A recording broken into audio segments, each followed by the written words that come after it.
As a younging, I felt as though something was immensely wrong with black people. I looked at the black folk around me and I was like, nah, we definitely cursed for sure.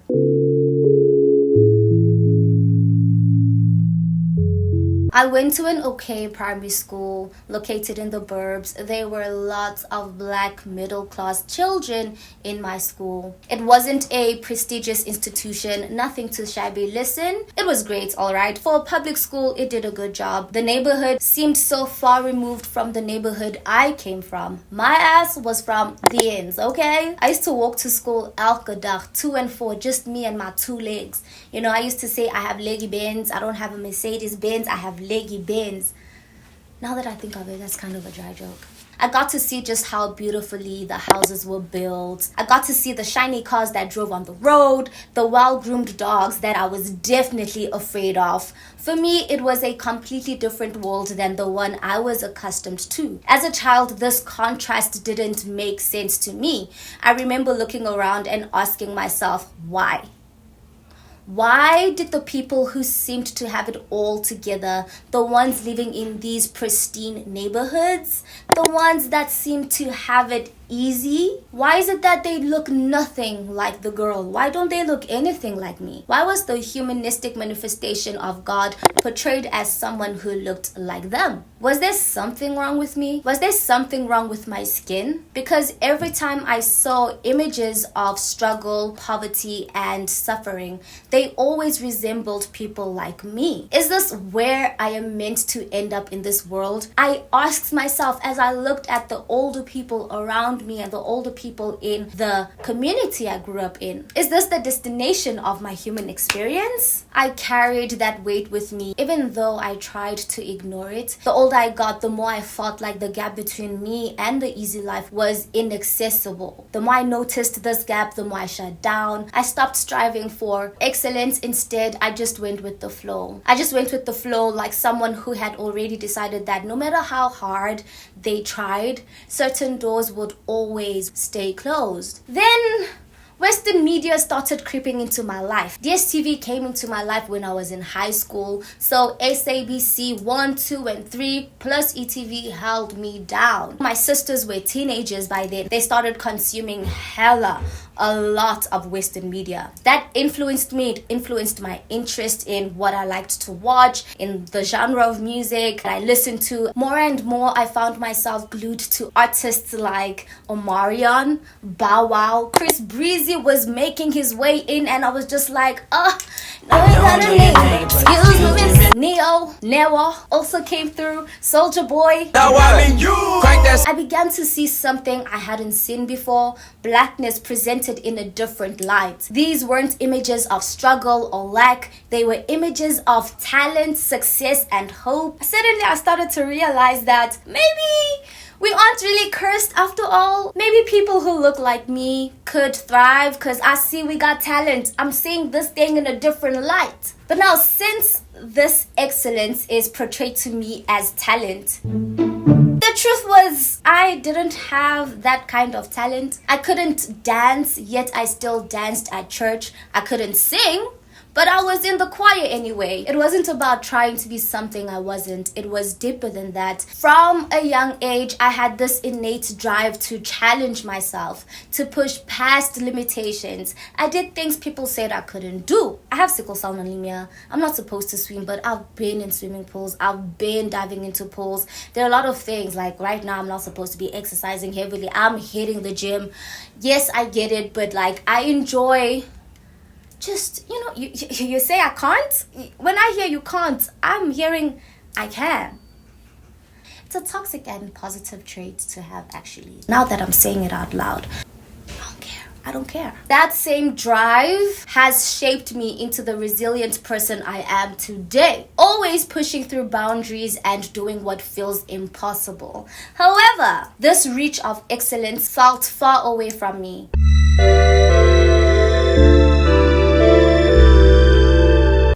black people hold an unwritten law that we must always uplift each other. And rightfully so. Our history, especially over the last 500 years, has been filled with pain, colonialism, slavery, and systematic racism left scars that we are still healing from today. But here's the thing, that history does not fully define us. Before these tragic events, we were kings, okay? Our asses were queens, and we were innovative as fuck. The weight of this recent history has simply blinded us from who we truly are and what it means to be African. Uplifting one another is crucial, but it's time, folks. It is time. It is time for us to be radical about how we do it. Blind support without accountability stunts on our growth. If a black-owned restaurant serves subpar food, we shouldn't stay quiet. If a black artist drops a mediocre project, we should be able to call it out. Being honest with each other doesn't tear us down. No. It makes us stronger, forcing us to raise the bar for black excellence.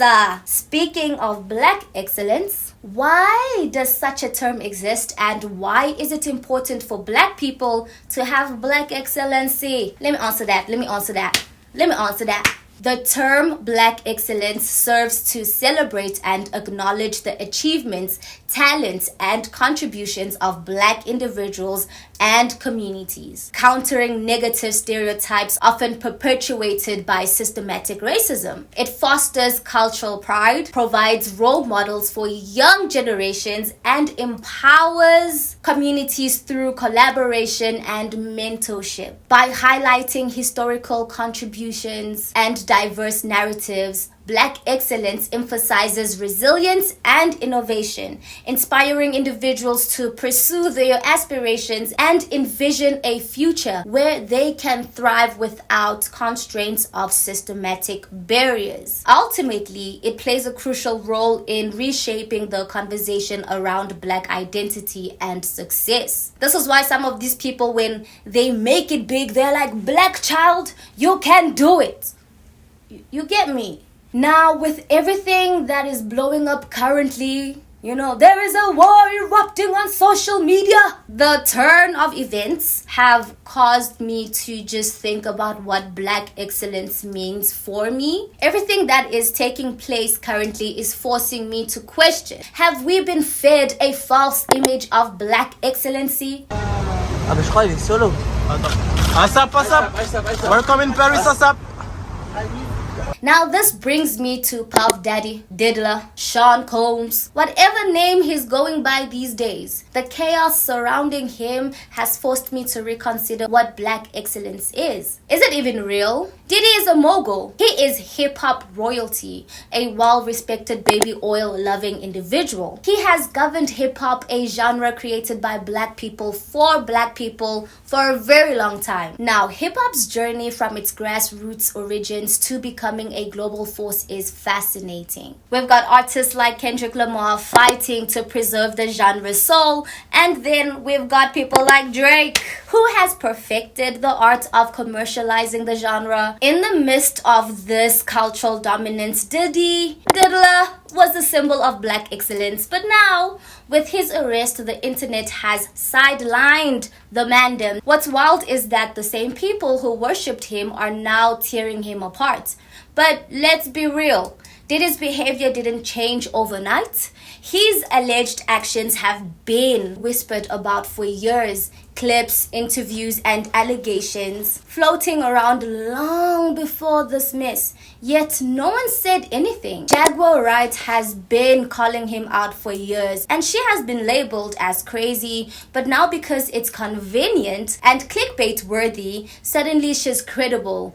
Everyone's stitching her videos, spreading the same information they ignored for years, just to ride the wave. Nah, I see y'all because here I am, right? It's bizarre to watch the public flip the script, dragging Diddy while also monetizing his downfall. It makes me wonder, how far are people willing to go to profit off someone else's destruction? The internet can be a dangerous place, filled with people more interested in making a quick buck than in the truth. Diddy deserves, Rita, hey, calm down. I cannot. Who am I? Who am I to say what another human being deserves? I will leave that for the courts. But this cycle of bidding a person who is already down even further is concerning. For many of us, black excellence has been defined by what we see in the media, especially through the lens of celebrity culture. We've been conditioned to believe that success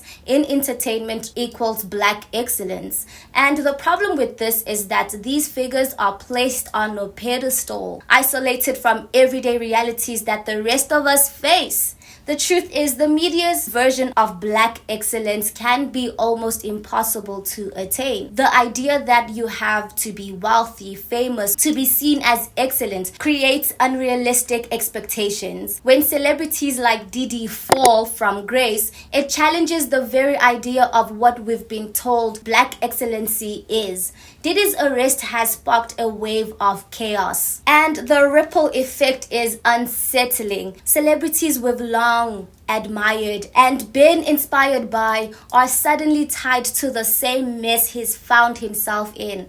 If these allegations are true, then I'm deeply disappointed. But more than disappointment, it raises the question, why? Why is this happening to the black excellence we've praised for so long? Over the past 5 years or so, black men we've adored are being exposed for shady business. For years, we've idolized black celebrity culture. Their success has been put on a pedestal as if it's the ultimate proof that we can make it on our own terms. But now it seems as though being involved in shady business is somehow part of the recipe for reaching that level of success. Is there such a thing as organic success anymore? Especially in a capitalistic society? Can you gain success without screwing a couple of people over? Why is it that so many black figures, especially the ones we've loved and celebrated, seem to have skeletons in their closet? Is it a reflection of the systems they had to navigate to get to the top, or is it something darker? What is the media really telling us? That no matter how far we rise, we're still controlled by forces beyond our reach? Is true, authentic success even possible for us in spaces where power is so tightly held by others? The more I think about it, the more I wonder if we're being shown that despite the arenas we thrive in, whether it's music, film, or business, the game is still rigged. And for black people, the cost of excellence might come at a higher price than we're willing to admit. 90% of the shit I hear on radio is garbage. The stuff is living on the internet. Everything is living on the internet right now. So if you're a kid and you're watching this right now, forget radio. If they don't let you play on radio, you better go to the internet and make your songs pop on the internet. What does African black excellency look like? This was unknown to me for a while. Before I continue, my fellow Africans watching this, comment down below your top 3 moguls that you think truly represent African black excellency. We barely get exposed to the excellence of blackness that exists within our continent. So many of our politicians who attempted to make a change have been X'd out, overthrown, or outright assassinated by prominent global forces. Figures like Patrice Lumumba, the first democratically elected prime minister of the Congo, was executed with the involvement of foreign powers who couldn't handle the thought of African nations controlling their own resources. We have likes of Thomas Sankara. I am going to butcher these names. Was also betrayed by those who feared his radical vision for a self-sustaining socialist Burkina Faso. Then there's Muammar Gaddafi, whose attempt to create a united, independent Africa with his own currency was cut short by external powers, resulting in his brutal downfall. These figures represented more than just political aspirations. They embodied the potential for a new Africa, one that could thrive on its own terms. The media doesn't really celebrate our black excellence, and I'd like to change that. Yes, although some of our icons could be considered watered down versions of American black excellence, Africans, I'm thinking of Nadia Nakai when compared to Nicki Minaj. But that doesn't take away from the fact that they are still beacons of hope for many of us. For someone growing up in Africa, sometimes this is the only representation we get. Whether flawed or imperfect, it's still vital. Personally, I struggled to find anyone within Africa to truly look up to because Black American culture and excellence were constantly pushed onto us. There was no denying their success, but there was always a feeling that it wasn't mine to aspire to. Yes, they are Black, but they don't truly represent me or my experiences. Our own Black excellence on the continent was rarely showcased to us growing up. We were left to consume a diet of American heroes, never seeing those who looked and lived like us achieving greatness on our own soil. This left a harmful notion in its wake, one that persists even today. When an African gains some level of influence or wealth, people are quick to assume that they achieved it through shady means, whether it's whispered accusations of being involved in voodoo activities or relying on tenderpreneurship, where wealth is obtained through questionable government contacts. These harmful stereotypes continue to cast a shadow over African success. In South Africa especially, many wealthy individuals are often assumed to have acquired their wealth through corrupt means, disguised as business deals. Hey, but facts are facts, eh? However, I want to take this moment to name and celebrate a few Africans who symbolize authentic Black excellence. From Aliko Dangote, sorry, I'm still gonna butcher these names, who has built an empire in manufacturing, to Patrice Motsepe, a mining magnate who stands among the richest men in Africa. These individuals prove that excellence can come from within our own borders. Ngozi Iweala, hey, Jesus Christ. As the first African woman to lead the World Trade Organization, she shatters any glass ceiling that says Africans cannot compete on the global stage. In the realm of arts, of course, we have your Wizkids, the Burna Boys, Davido, Rema, you know them people who have taken Afrobeats from the streets of Lagos to the global stage, making African music a universal force. Then we got Trevor Noah. He has risen to global fame as the host of The Daily Show, becoming one of the most recognized African voices in Western media. This one is my favorite, the Queen.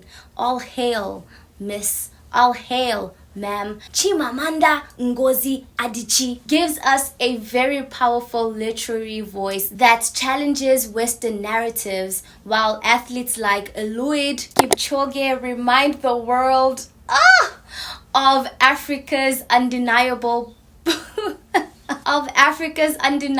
power in sports. It's clear that despite the odds, African excellence exists. We need to be intentional about celebrating it on our terms in our continent. Final thoughts. So what if Diddy is gay? That's not his crime. Why is there such a fixation on the alleged sexuality of Black hip-hop stars rather than focusing on the actual accusations being made against them? Hollywood has always been a strange place, and we've known about the darker side of the industry for a long time. Yes, even here across the globe we know about it. Yet every one of us chose to turn a blind eye until it all blows up in our face. It blows up on the media, and now it's a huge thing. I feel like the consumers of this media are also to blame for this mess. Human beings in general. I see how many people are using this opportunity to cash in on the chaos, pushing the boundaries of what journalism should be. The sensationalized post for the sake of going viral. Money really is a powerful tool, and the lengths people go to obtain it are fascinating, but also disturbing. And speaking of money, Beyonce herself has reportedly lost a lot of followers amidst this mess. Some spiritual folks will be like, these are the end times. It could be. It could be. No, it could be true. But I feel like we are moving into a time where we will be forced to reflect and create new definitions of what it means to be human, black, and successful.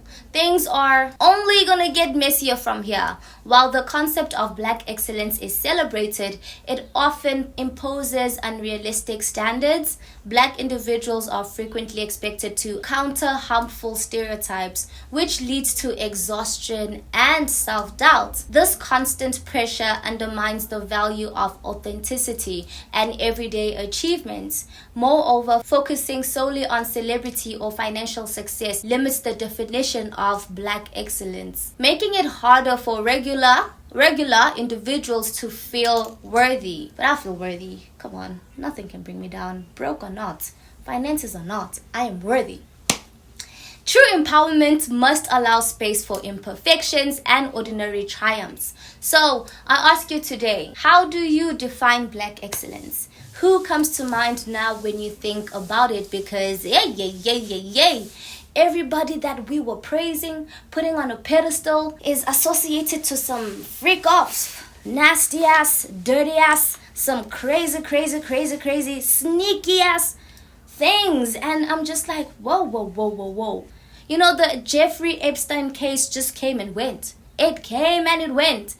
It was a big thing until it was no longer a big thing. Celebrities, these black moguls that we have looked up to for years, their success is now questionable. And for me, it's like, can we not attain success from like regular talent? Is it impossible to acquire that amount of success? It looks like it, because they are all billionaires. They are people that we are like, wow, great, black child, it's possible. But now it's like, is it really possible? Is it really the downfall? I don't think it's the downfall. Like, some celebrities are just there like, oh, I'm so glad I did not accept that invite. I'm glad I left early. I'm glad I did not associate myself with Diddy, because hey, now it's shubile, it's shubile. And hey, it's only gonna get messier from now on. And I'm just gonna sit in the background and watch. I feel like, hey, we need to start cultivating what it means to be black and excellent, because even Oprah, hey, allegedly we have grown. We are growing. Oh my god, my numbers have went up. Thank you for joining me on this journey. The last video I posted, I was just like, wait, comments, what's going on? It was exciting. I'm glad that people believe in me, believe in this, and I'm still learning as I grow. So I'd love the comment section to be a place whereby we share information, we share knowledge, to be a place where I want to literally actually build a community, because I got nobody to talk to in real life. I'm lonely. So building a community that will foster my own personal improvement and your own personal improvement is ideal. Yeah, I'm just happy you're here. You know, nice to meet you. I'm Rita, by the way. Nice to meet you. And yeah, have yourself a great human experience this evening, this day, whatever time it is in your reality right now. Have yourself a great human experience, and I appreciate you. Thank you for your time. Literally, thank you for your time. And yeah, ciao.